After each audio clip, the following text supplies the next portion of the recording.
स्वागत है आपका अपनी केमिस्ट्री क्लास में। ठीक है, कैसी चल रही है पढ़ाई? अपनी पढ़ाई को कंटिन्यू करें। ठीक है। हम इलेक्ट्रोकेमिस्ट्री पढ़ रहे थे। इलेक्ट्रोकेमिस्ट्री में विद्युत अपघटनी सेल के बारे में अपन सब कुछ पढ़ चुके हैं कि विद्युत अपघटनी सेल क्या होते हैं, फैराडे के नियम क्या होते हैं, चालकताएं कैसे निकाली जाती हैं, कोलेराउस का अनंत तनुता का नियम क्या था। ठीक है ना, उसके अनुप्रयोग क्या थे। अब हम आगे बढ़ते हैं। अब हमें पढ़ना है इलेक्ट्रोकेमिकल सेल यानी कि विद्युत रासायनिक सेल के बारे में। ठीक है ना, और मैं आपको ये बहुत कुछ चीज़ें बता चुकी हूँ, इसका इंट्रोडक्शन आपको दे चुकी हूँ कि विद्युत रासायनिक सेल का मतलब क्या हो गया, जो रासायनिक ऊर्जा को विद्युत ऊर्जा में परिवर्तित करते हैं। इन्हें हम गैल्वेनिक सेल या वोल्टिक सेल या वोल्टता सेल भी कहते हैं।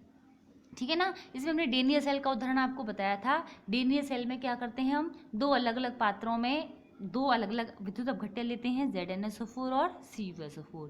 ZnSO4 के पात्र में तो हम Zn की छड़ डुबोते हैं, CuSO4 के पात्र में हम Cu की छड़ डुबोते हैं, और इन दोनों को लवण सेतु से जोड़ दिया जाता है। और जैसे ही जब हम जोड़ते हैं, इनका परिपथ पूरा करते हैं, तो विद्युत धारा प्रवाहित होने लगती है। इसमें मैंने आपको देखो बताया था, ये याद होगा आपको कि ये हमने CuSO4 का विलयन लिया है, इसमें Cu की छड़ डुबो रखी है। ये ZnSO4 का विलयन लिया है, इसमें Zn की छड़ डुबो रखी है। और ये लवण सेतु क्या था, याद है? लवण सेतु है कि उल्टे U आकार की नली होती है। उल्टा U आकार है ना, इसमें हम कोई भी विद्युत अपघट्य जैसे NaCl, KCl, KNO3, एगार AgNO3 आदि विद्युत अपघट्यों को भर देते हैं। ठीक है ना, जो इसके विद्युत परिपथ को पूरा करने के काम में लिया जाता है। लवण सेतु भी क्या है, ये भी मैं आपको अभी यहाँ पूरी डिटेल बताती हूँ। लवण सेतु क्या होता है, पहले मैंने आपको इतना बता दिया था कि जैसे जैसे विद्युत अपघट्य विद्युत धारा हम यहाँ बता चुके थे कि जैसे हम परिपथ को पूरा करेंगे तो दो धातुएं हैं, Zn धातु है और Cu धातु है। इनमें से जो सक्रिय धातु होगी वो पहले इलेक्ट्रॉन त्यागेगी। ठीक है ना, सक्रिय धातु यहाँ कौन सी है, Zn है। तो ये सक्रिय धातु पहले इलेक्ट्रॉन त्याग देती है और ऑक्सीकृत हो जाती है। तो जब यहाँ ये ऑक्सीकृत हो गई है तो यहाँ Cu को अपचयित होना ही पड़ेगा, क्योंकि हमें पता है सेल कौन सी अभिक्रियाओं पर आधारित होते हैं, रिडॉक्स अभिक्रियाओं पर, यानी कि ऑक्सीकरण अपचयन अभिक्रियाओं पर। तो क्या होगा कि Zn Cu की तुलना में अधिक सक्रिय होने के कारण पहले इलेक्ट्रॉन त्याग कर Zn+2 में ऑक्सीकृत हो जाएगा, जबकि Cu+2 आयन इलेक्ट्रॉनों को ग्रहण कर Cu में अपचयित हो जाते हैं और इलेक्ट्रोड पर जमा हो जाते हैं ना। देख लिया था हमने। तो ये जब अपचयन हुआ तो दोनों पर कुल मिलाकर के अभिक्रिया हुई। एक सेल पर होने वाली अभिक्रिया को हम अर्धसेल अभिक्रिया कहते हैं। ठीक है ना, तो दोनों सेलों पर मिलाकर पूर्ण अभिक्रिया हो जाएगी। वो क्या होगी, ZnS + Cu+2। Zn ने इलेक्ट्रॉन त्यागे, Cu ने लिए, तो Zn का तो ऑक्सीकरण हो गया Zn+2 में, और Cu का अपचयन हो गया, Cu+2 का अपचयन होगा Cu में। ठीक है ना, अब यहाँ लवण सेतु क्या था, लवण सेतु था यहाँ की गैल्वेनिक सेल में ये उल्टी आकार की कांच की नली जो विद्युत अपघट्य है जैसे KCl, KNO3, K2SO4 या एल्यूमिनियम सल्फेट या एगार आदि से भरी हुई होती है, और एनोड और कैथोड को जोड़ने का काम करती है। एनोड लवण सेतु कहलाती है। देखो इसका काम क्या होता है, ये जो KCl होता है, जो हमने लवण सेतु भरा था अभी, ये लवण सेतु क्या करता है, इसमें क्या था, या तो KCl है, कोई ना कोई विद्युत अपघट्य भरा हुआ है, यानी कि ये अपने आयनों में आयनित हो सकते हैं, प्रबल है ये। ठीक है ना, जब ये अपने आयनों में आयनित हो सकते हैं तो क्या होगा कि जैसे ही एनोड पर ऑक्सीकरण होगा, पहला काम तो इसने ये किया, एनोड और कैथोड को जोड़ा है।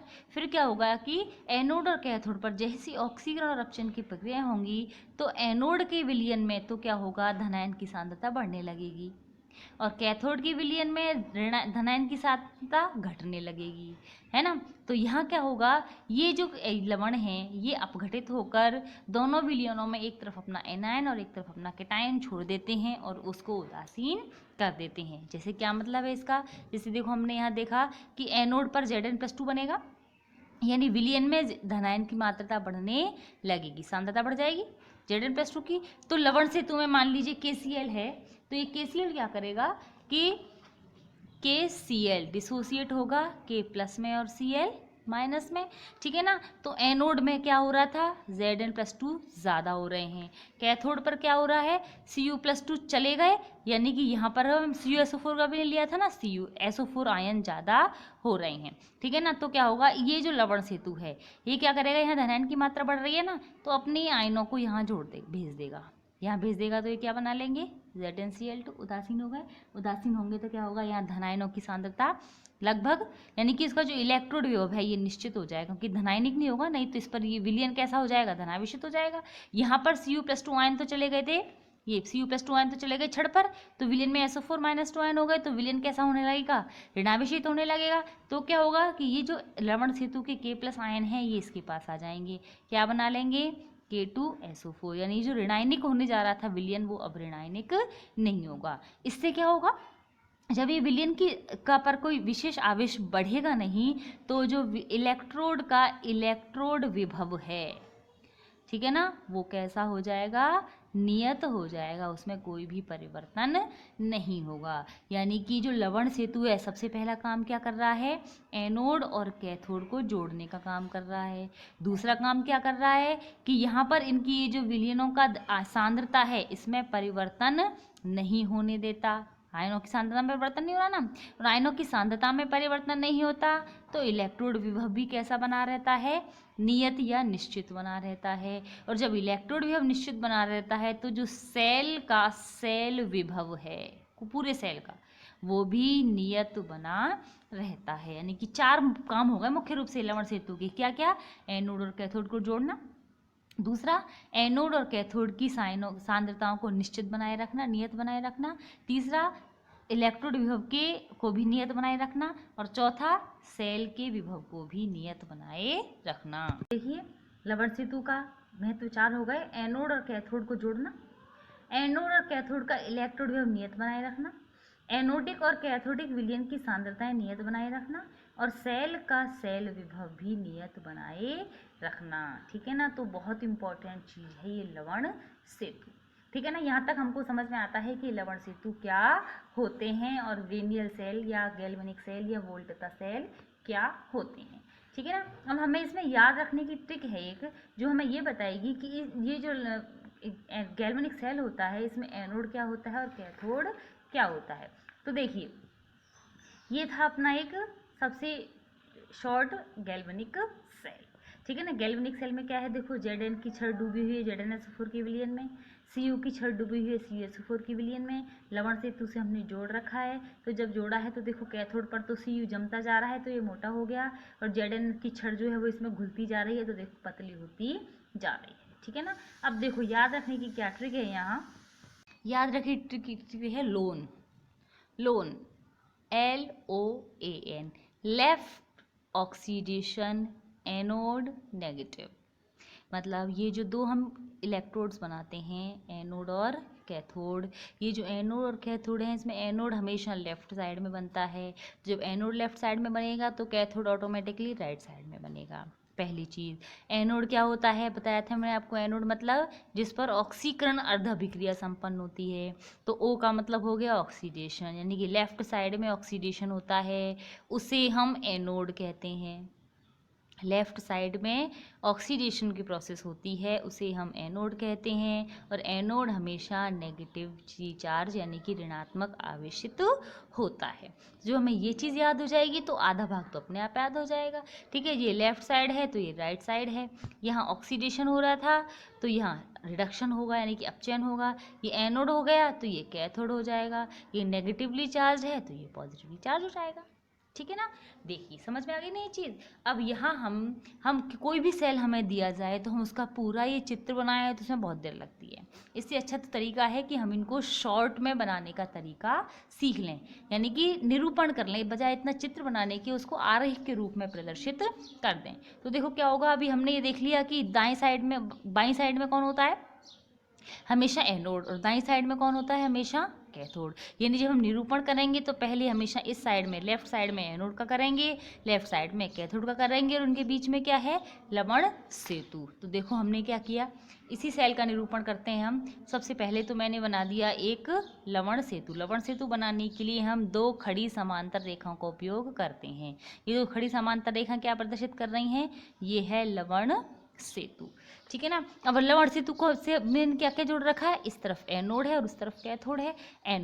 एनोड का मतलब क्या हुआ, यहाँ पर हमें बनाना है अब एनोड और यहाँ पर बनाना है हमें कैथोड। ठीक है ना। एनोड पर क्या होता है, ऑक्सीकरण। यानी यहाँ क्या हो रहा था, देखो जैसे Zn था वो किस में बदल रहा था, Zn+2 में। कैथोड पर क्या हो रहा था, Cu+2 था वो बदल रहा था Cus में। ये ठोस अवस्था में थे और ये सॉल्यूशन के रूप में थे, यानी इनकी कोई ना कोई सांद्रता थी। तो हम यहाँ क्या करेंगे, एनोड और कैथोड पर जो धातु और धातु धनायन है उनके बीच में एक रेखा खींच देते हैं।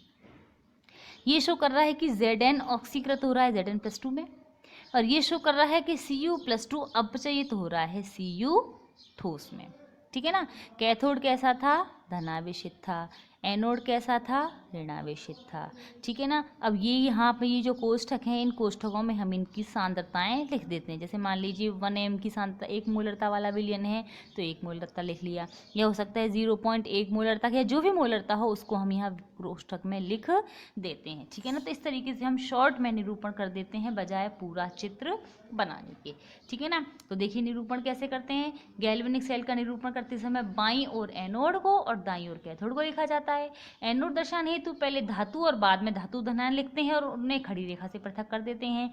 धातु आयन लिखने के साथ उसकी मोलरता भी लिखी जाती है। जैसे Zn+2 Ag+, यानी कि हमने लिखा M, खड़ी रेखा M+ है, जिस भी आयन में वो अपघटित हो रहा है, और फिर उसके बाद उसकी सांद्रता C।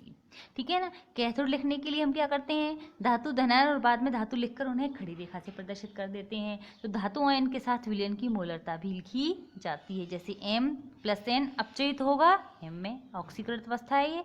ठीक है। बीच में इसकी यहाँ लिख दी हमने इसकी सांद्रता। जैसे Cu+2 1 m का सॉल्यूशन था, ये अपचयित हो रहा है Cu में। या Pt+2 0.1 m का सॉल्यूशन था, ये अपचयित हो रहा है Pt में। ठीक है। और एनोड और कैथोड के मध्य दो खड़ी समांतर रेखाएं लवण सेतु को प्रदर्शित करती हैं। तो देखो हमने इस सेल का निरूपण कर लिया। कैसे किया, Zn ऑक्सीकृत हो रहा है Zn+2 में, ये इसकी सांद्रता, ये बन गया एनोड, ऋणावेशित है। ये कैथोड Cu+2 1 m की सांद्रता, परिवर्तित हो रहा है Cu में, ये धनावेशित है। ये कैथोड, और इन दोनों के बीच में बना दिया हमने लवण सेतु। समझ आ गया ना। ये निरूपण है, हम किसी भी सेल का निरूपण इसी तरीके से कर सकते हैं। ठीक है ना। जैसे अपने पास मान लीजिए हमें किसी ने दिया है Ag और Ni का सेल। ठीक है ना। हमें ये बता दिया है अभी हम, अब बस हमें पता है, हम आगे सीख जाएंगे। यहाँ Ni सक्रिय धातु होती है और Ag निष्क्रिय धातु होती है। तो Ni सक्रिय धातु होती है तो ये पहले परिवर्तित होगी Ni+2 में। तो यहाँ क्या होगा, Ag+ को Ag में परिवर्तित होना पड़ेगा। तो देखो यहाँ अपचयन हो रहा है तो ये क्या बन गया, कैथोड।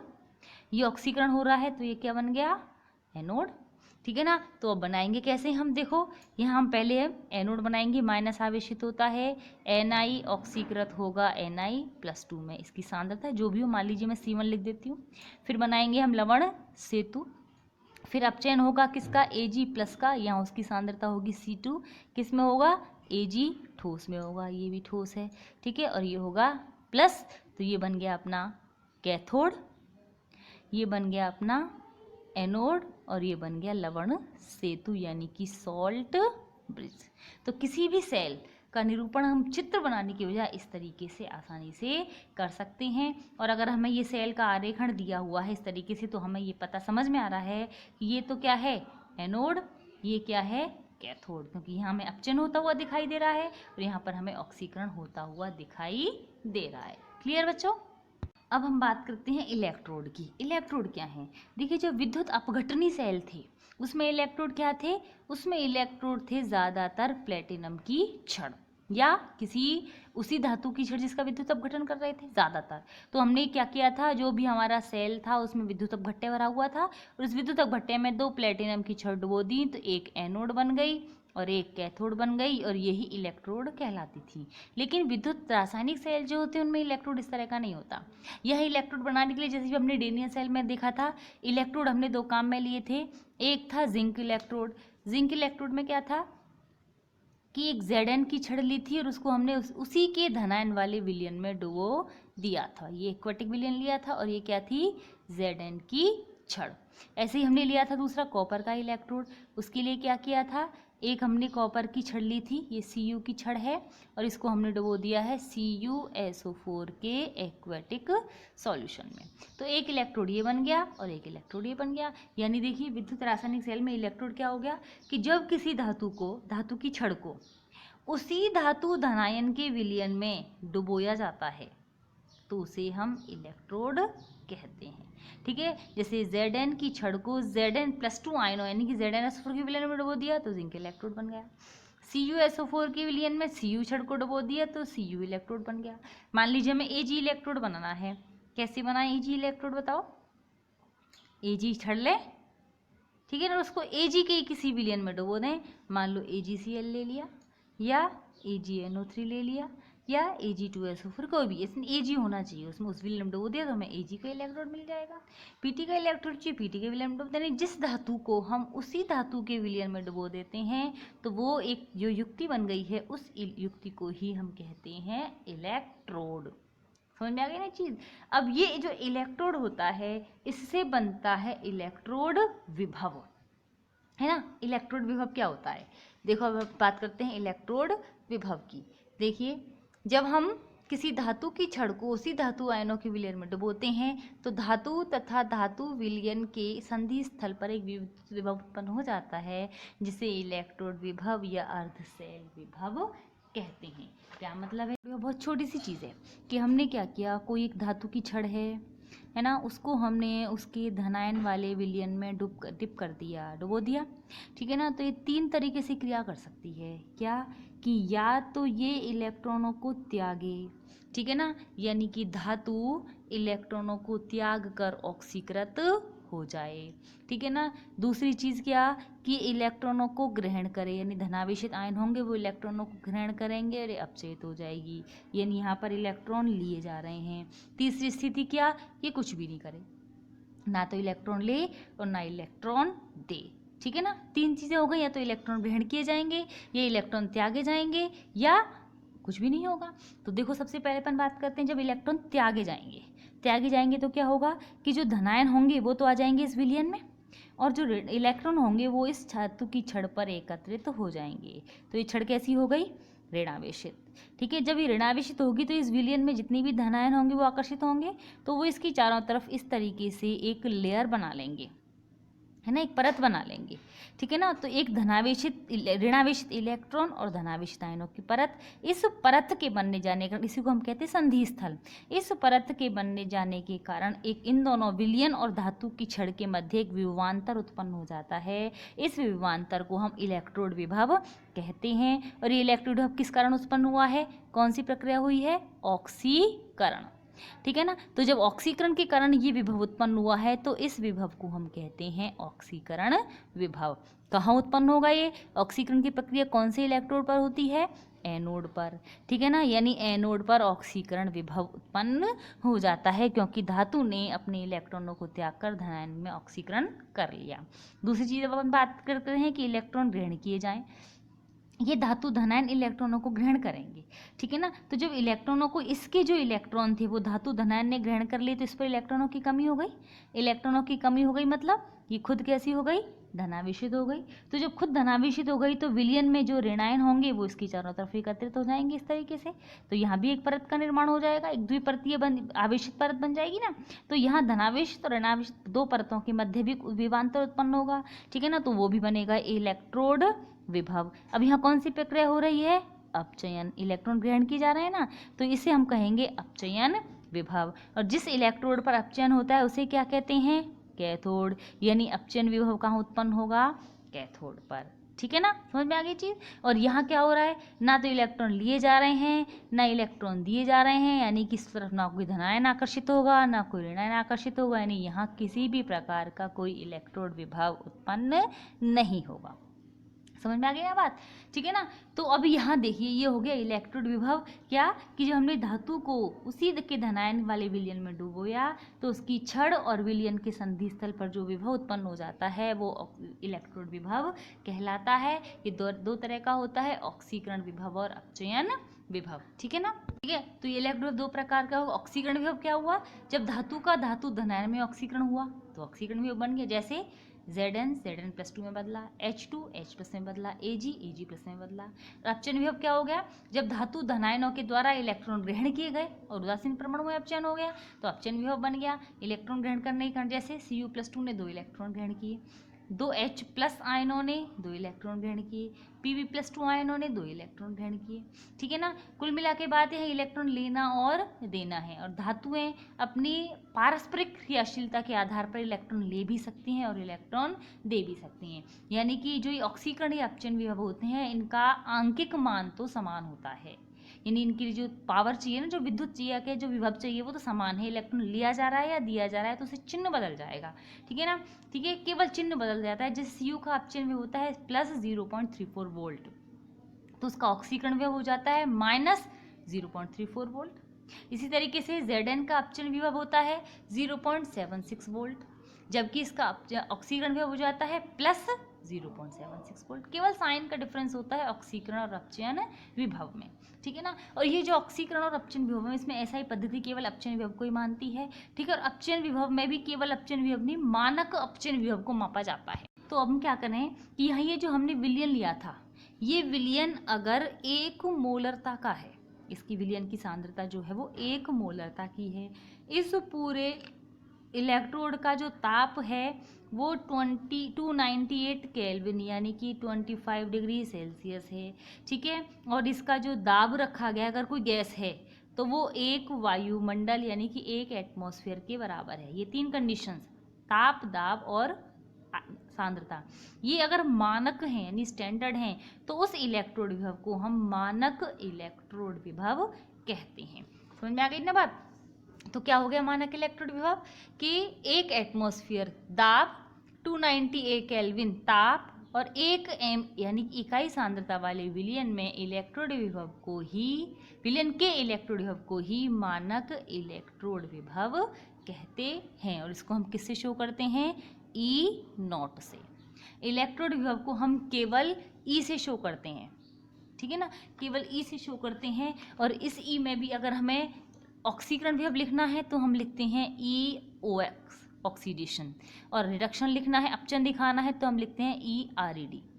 ये तो है अपचयन इलेक्ट्रोड विभव, ये है ऑक्सीडेशन इलेक्ट्रोड विभव। और अगर हमने इनकी मानक व्यवस्थाएं ले ली, यानी कि दाब को 1 वायुमंडल कर दिया, ताप को 25 डिग्री सेल्सियस कर दिया और यहाँ सांद्रता इकाई ले ली, तो इन्हीं को हम नोट लगा देंगे, यानी कि मानक ऑक्सीकरण विभव और मानक अपचयन विभव। समझ में आ गया कॉन्सेप्ट? इलेक्ट्रोड विभव क्या होता है, मानक इलेक्ट्रोड विभव क्या होता है, विद्युत रासायनिक सेल में इलेक्ट्रोड्स कैसे काम करते हैं। ठीक है, तो अगले वीडियो में हम मानक हाइड्रोजन इलेक्ट्रोड और इलेक्ट्रोड विभव के मापन के बारे में पढ़ेंगे। Thank you.